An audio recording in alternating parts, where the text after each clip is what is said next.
Madame, Monsieur, bonsoir. Bienvenue dans Question Éco. Au menu ce soir, développement et investissement dans les provinces du sud marocain. On reviendra notamment sur ce rapport onusien paru la semaine dernière et qui couvre la période du 1er juillet 2019 au 31 août dernier. Il s'agit en fait, et pour rappel, d'une synthèse des 2 derniers rapports présentés à l'Assemblée générale de l'ONU par son secrétaire général sur la situation au Sahara marocain. Et n'en déplaise à quelques détracteurs, Antonio Guterres a mis en avant les investissements du Maroc dans ces provinces du Sud avec une illustration de taille, celle du port flambant neuf qui se situe à 70 km au nord de Dakhla. Ce soir, nous allons donc revenir sur les principales évolutions économiques et socio-économiques dans les provinces du Sud marocain et ce depuis 2015, date du lancement par Sa Majesté le roi Mohamed VI du nouveau modèle de développement de ces provinces. Comment cette vision a-t-elle changé l'attrait de l'investissement dans ces régions? Quels sont les nouveaux secteurs porteurs? Quelques-unes des questions que nous poserons à nos invités ce soir. Bienvenue à tous.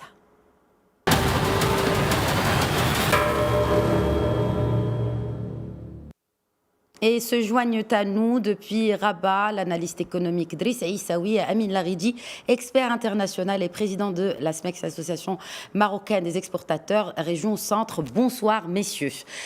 Tout d'abord, ma première question est pour Amin Laridi. Selon vous, comment peut-on interpréter de la manière bien sûr la plus pragmatique cette référence faite aux investissements du Maroc dans ces provinces du Sud, dans le rapport présenté à l'Assemblée générale par son secrétaire général donc de l'ONU, Antonio Guterres. Merci Madame Khadija pour cette pertinente question. Un plaisir et un honneur d'être parmi vous ce soir. Alors de prime abord, toute la symbolique derrière le choix. Le choix par Monsieur le secrétaire général de l'ONU de parler du port de Dakhla comme un symbole de tous les investissements, de tous les développements faits par le Royaume du Maroc dans ces provinces du Sud depuis 1975 jusqu'à ce jour et que ça continuera. Alors quand on parle de port, aussi bien épistémologiquement que historiquement que dans le benchmark en fait au présent, un port est toujours symbole de paix. Un port est toujours symbole d'ouverture, un symbole de reconnaissance internationale, un symbole aussi de prospérité mutuelle. Et c'est toute la symbolique justement de ce port de Dakhla. Et c'est tout ce que se veut ce port de Dakhla comme une locomotive de développement pour les provinces du Sud, pour tout le territoire national, les 12 régions du Royaume du Maroc, pour une bonne partie du continent africain, mais aussi un relais avec l'hémisphère nord, à savoir l'Europe essentiellement, et avec le continent nord-américain. Quand on parle d'un port, on ne parle jamais d'un îlot qui est isolé, on parle toujours d'une intégration totale. En témoigne le port de Tangemed, issu lui-même en fait d'une haute vision royale, est devenu aujourd'hui un benchmark mondial et une première africaine et la locomotive de l'économie de la région. Le port de Dakhla se veut aussi comme une locomotive intégrée aux infrastructures de la région, intégrée par voie routière. Et là, automatiquement, je fais un clin d'œil au programme ambitieux justement reliant la ville d'Agadir jusqu'au Laayoune, jusqu'à Dakhla et jusqu'au pays en fait africains frères limitrophes, notamment la Mauritanie, et on continue jusqu'au Sénégal et au-delà. Quand je parle aussi d'un port, je parle d'un raccordement au réseau électrique et à l'énergie nationale. Et encore une fois, un clin d'œil à l'énergie verte, dont une bonne partie est produite aux régions du sud du Maroc. Et c'est l'un des engagements de l'ONU. Je fais aussi un clin d'œil à l'eau et aux 50 projets justement d'assainissement, enfin 50 projets de dessalement d'eau qui sont déjà réels, qui sont dans d'autres qui sont en cours, qui permettent justement, quand on est dans les provinces du sud, on oublie très souvent, très souvent, qu'on est en plein désert. Parce qu'on a une eau qui est courante, une eau qu'on peut avoir en fait au robinet, une eau de très bonne qualité. Et hélas, on aurait aimé en fait voir ça chez d'autres pays africains. Alors quand on parle aussi de port, on parle également de ressources humaines, on parle d'investissement dans l'humain, on parle d'un ensemble justement de portage de secteurs portés, aussi bien le secteur de la pêche, aussi bien en fait le secteur de l'agriculture, l'industrie de tout genre, le commerce, le trading, la logistique. Mais n'est-ce pas là justement toute l'essence de ce nouveau programme de développement, de ce nouveau modèle de développement des provinces du Sud, en fait, du province du Sud, de notre cher pays, du Royaume du Maroc. N'est-ce pas là, en fait, justement, toute la quintessence de ce qui a été signé un certain 7 novembre 2015, suite, en fait, à l'anniversaire de 40 ans de la glorieuse Marche verte, C'est justement ça. Ces quatre en fait pôles économiques. Nous allons revenir justement à ce lancement à l'occasion de ce 40e anniversaire de la Marche verte. Je voudrais peut-être faire réagir Drissa Essaoui par rapport à cette référence faite dans ce rapport présenté devant l'Assemblée générale des Nations Unies par son secrétaire général Antonio Guterres et cette référence au port de Dakhla. Une réaction Drissa Essaoui. Moi, je voudrais tout d'abord remercier mon ami Amin Laridi de tous ces développements qu'il vient de faire sur la symbolique du port. Effectivement, un port dans la littérature, disons, dans l'esprit des gens, est quelque chose, c'est une grande ouverture.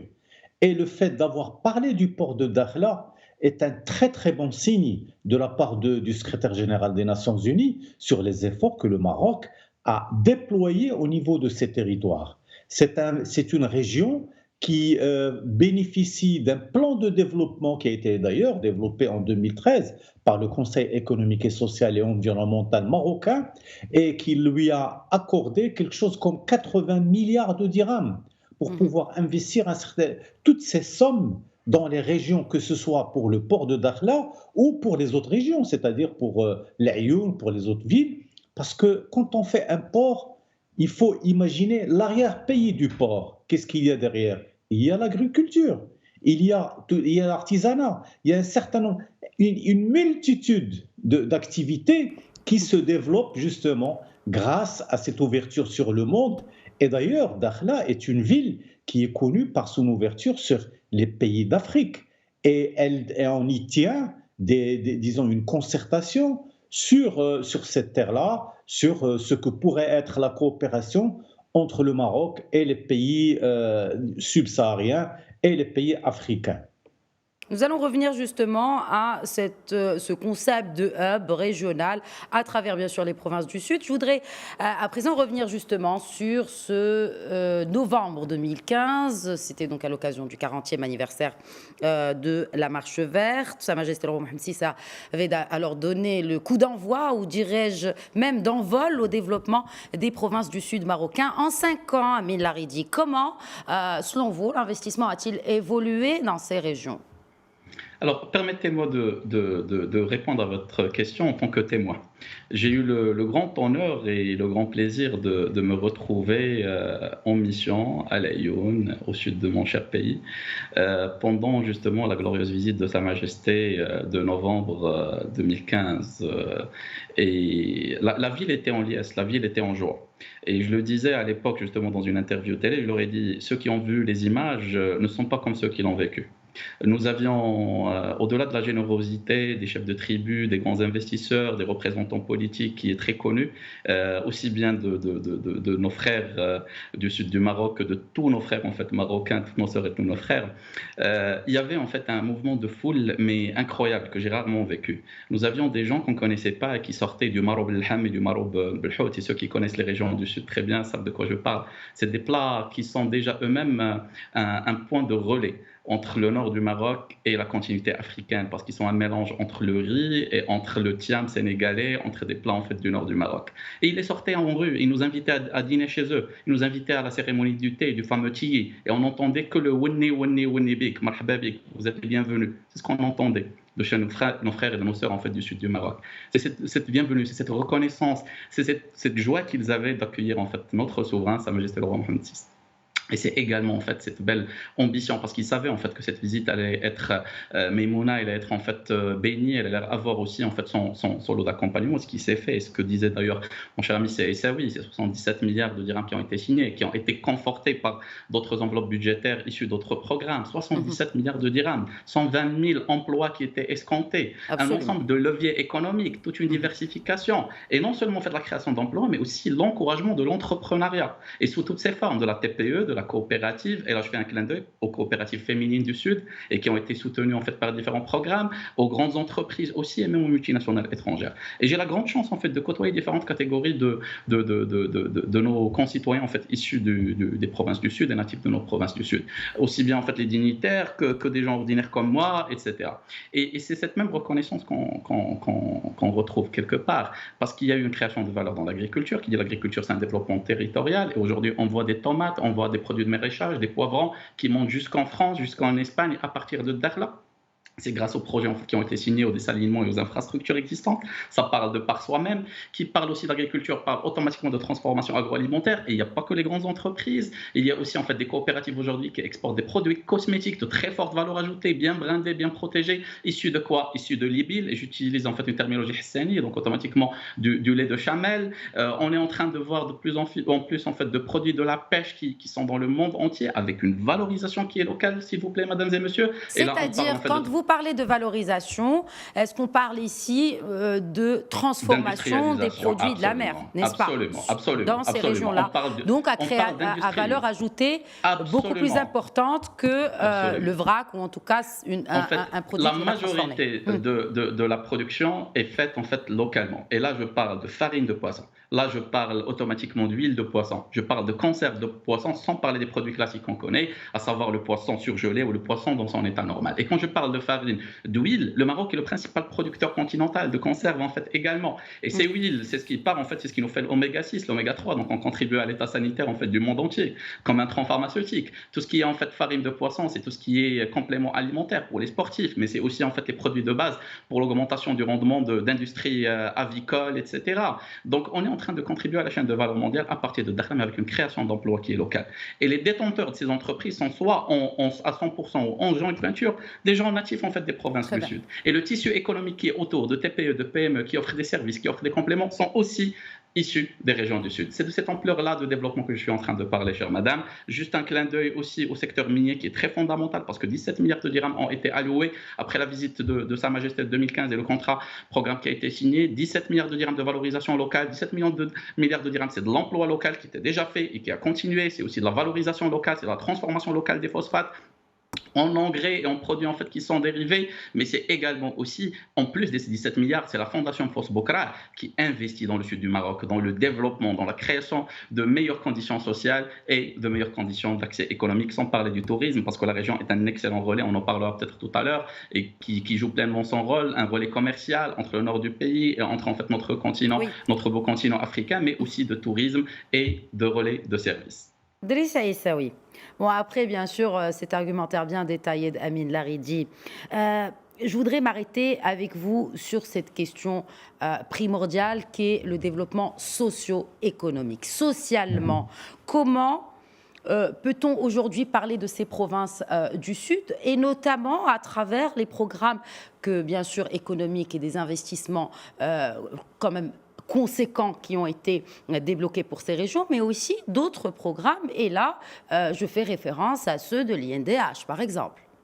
Oui, absolument. Vous savez, c'est un territoire où toutes les initiatives de développement ont pu se déployer de manière harmonieuse. Vous parlez maintenant de l'INDH, c'est véritablement le territoire où l'INDH a pu se déployer de la manière la plus, disons, la plus complète. On a créé des activités économiques dans des régions qui étaient complètement enclavées pendant un moment. On a parlé maintenant de Dakhla, on a parlé des produits de la mer, on a parlé disons, de toutes les activités qui sont annexes à un port. Qu'est-ce qu'on est en train de dire? On est en train de voir comment les investisseurs du Maroc, de manière générale, ont été intéressés par les opportunités d'investissement qu'il y a sur ce territoire-là. Il y a beaucoup de gens qui n'étaient pas encouragés au début à y aller. Mais d'après, disons, depuis une quinzaine d'années, aujourd'hui, nous avons des capitaux marocains importants qui se sont investis dans le secteur privé, qui ont accompagné tous les développements dont vous parlez. Maintenant, l'INDH a pu apporter justement ce pont entre l'activité économique telle qu'elle est et les citoyens marocains qui sont là et qui veulent apporter un surplus à leur famille et à leur territoire. Et ça, on le voit de manière très, très concrète quand on visite justement les provinces de l'Aïoun, de Dakhla, de Smara. On voit ça de manière très claire. Justement, est-ce qu'aujourd'hui, la TPME, selon vous, Drissa Issaoui, a bel et bien sa place dans ces projets d'investissement, ou parle-t-on beaucoup de gros projets, notamment d'infrastructures ou de projets quand même conséquents en termes d'investissement? Les TPE, de manière générale, l'économie marocaine, c'est quoi? C'est 90% de PME, Mhm. TPE, Mhm. PMI, et le reste, c'est de gros investissements. Les TPE, ce sont les unités de production de grande intelligence qui se développent dans un pays pour apporter un certain nombre de services que les grandes entreprises ne pourront jamais le faire. Très bien. Donc, il faut faire confiance à ces TPE parce que c'est véritablement l'outil et l'instrument par lequel on peut créer le développement, on peut créer la transformation technologique telle qu'on la souhaite au niveau d'un territoire, comme on est en train de parler, des provinces du Sud. Et de toutes les manières, ce sont les jeunes qui sont porteurs des projets. Vous Mhm. savez, une TPE, c'est quoi? C'est un électricien, c'est un plombier, c'est un menuisier, c'est des unités de production qui sont là, qui apportent, disons, leur contribution à l'édification des grands projets dont on parle maintenant et qui sont pris en charge par les grandes structures. Mais ce qui est intéressant dans les provinces sahariennes, c'est que nous avons des investissements citoyens, des investissements qui prennent en charge la dimension sociale disons, de leur travail Mhm. et que nous avons des relations tout à fait fluides entre celui qui investit et celui qui offre sa force de travail. Très bien. Euh, Amine Lariti, vous avez évoqué ces industries de transformation et notamment des produits de la mer, de la pêche, bien sûr ce secteur halieutique.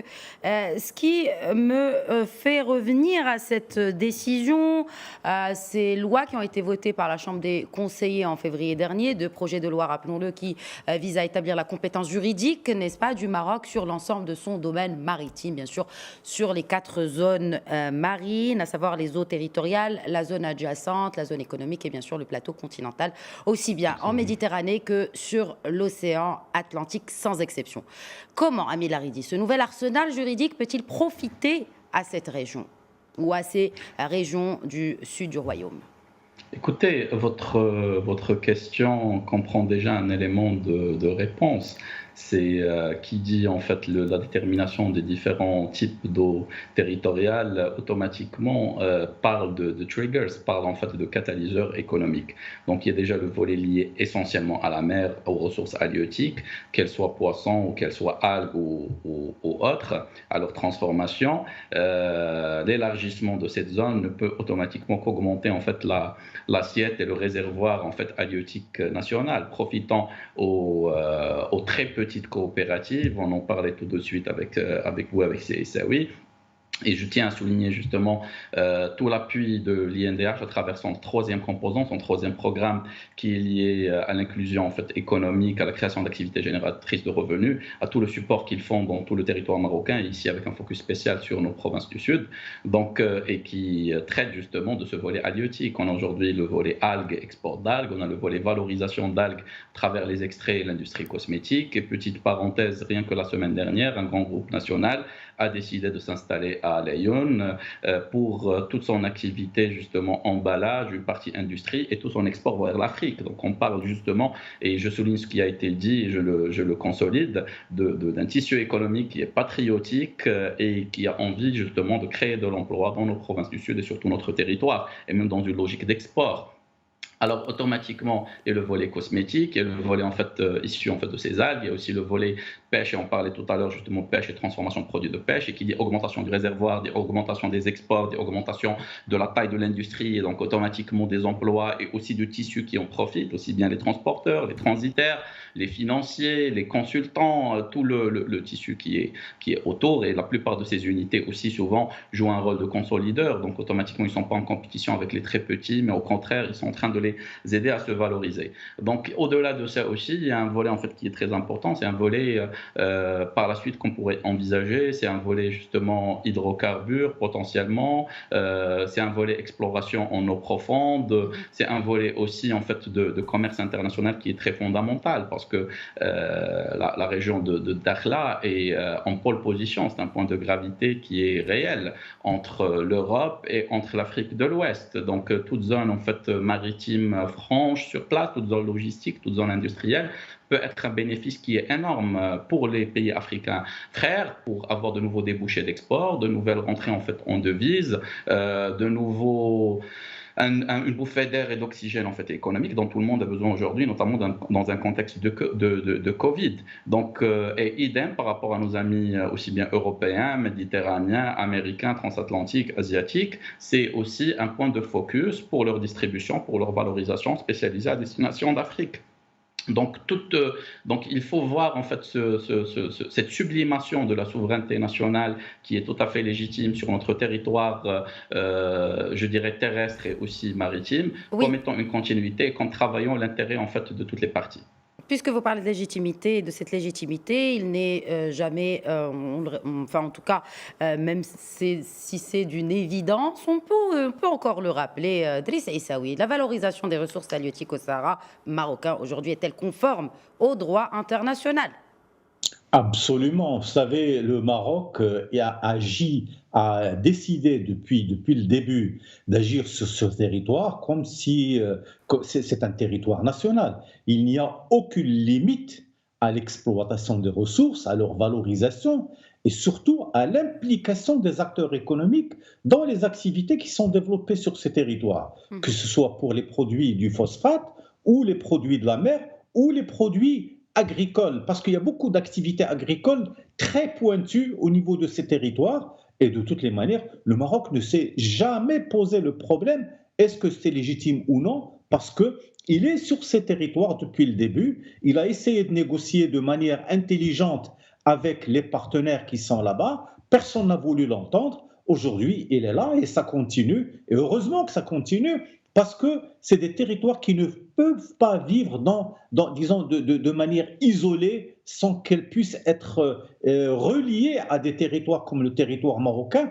parce que le Maroc est sur une plateforme, c'est un rond-point d'opportunités, que ce soit pour l'Afrique ou l'Europe ou le monde arabe.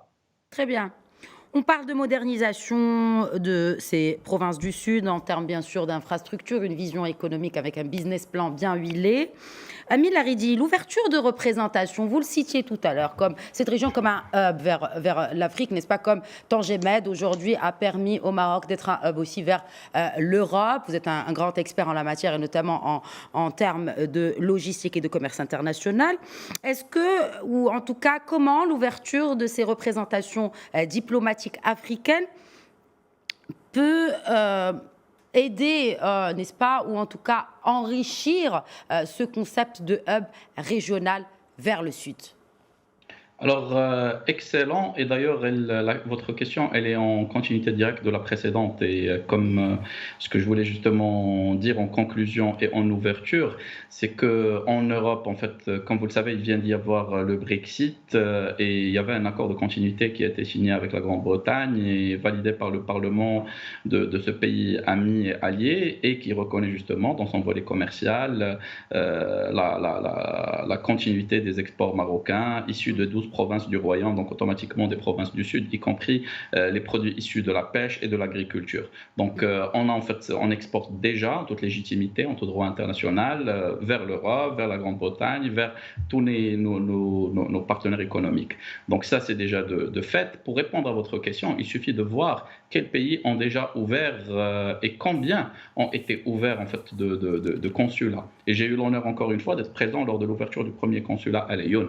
Ce qui est très intéressant, c'est que ce sont des pays africains issus de l'Afrique francophone, de l'Afrique anglophone, hispanophone et même lusophone. D'accord? C'est des pays de plus de 20 millions d'habitants, mais aussi des nations d'1 million d'habitants. C'est toute l'Afrique, quelque part, qui est en train de réclamer justement la fin de ce faux conflit, la résolution justement de ce conflit, pour que ça joue pleinement son rôle en fait légitime et qui est déjà un rôle de fait de continuum. Il n'y a jamais eu de séparation entre une Afrique du Nord et une Afrique post-saharienne. D'ailleurs, même le terme post-saharien, je n'aime pas parce que c'est une invention en fait quelque part issue d'une période raciste. L'Afrique a toujours été un continuum. L'ouverture des consulats est une reconnaissance de la souveraineté du Maroc sur ces provinces du Sud, ça va de fait, mais c'est aussi les pays africains qui réclament justement le rôle de ces provinces comme une locomotive économique pour toute la région ouest-africaine. Et ça, c'est une réalité. Ils ont vu ce que le port de Tangemet, on parlait tout à l'heure de port, a fait pour tout le nord du Maroc, pour une bonne partie du continent africain, pour la Méditerranée. Ils savent aussi que la résolution de ce conflit, que les investissements qui sont faits par notre royaume dans ce sud ne peuvent que contribuer au développement de ces pays eux-mêmes. Merci Amine Laridi. Une dernière question à Sidriss Issaoui, rapidement. Qu'apporterait une solution politique aux différends dans le Sahara, aux provinces du sud, marocain bien sûr, mais à l'ensemble de son voisinage? Et vous savez, c'est ce que souhaite le Maroc.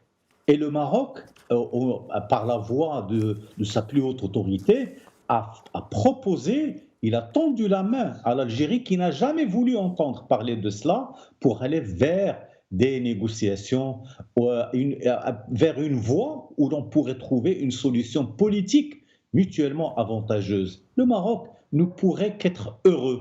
Pourquoi? Parce que le Maroc, il est dans une logique d'intégration et d'ouverture sur le reste, sur tous les partenaires de la région.